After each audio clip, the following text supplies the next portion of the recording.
first day of the 10-day challenge investing. So after the 10th day, you'll be investing yourself. So the first thing you want to do is find yourself a broker or open an online broker account. When I just started, I had an account with my bank, but I soon realized they were charging really high fees. So when you start investing in this, check out especially the fees. Do they ask a fee to open the account? What are the handling fees? All these things you want to know.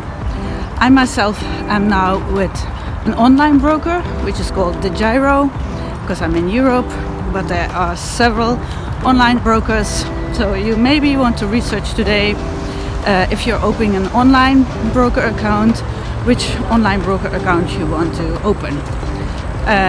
Also you want to check their functionality. DEGIRO has, for example, an app, but you can also do it via your browser.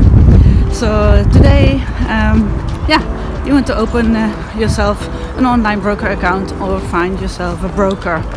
Good luck with that and see you in the next day. Bye bye.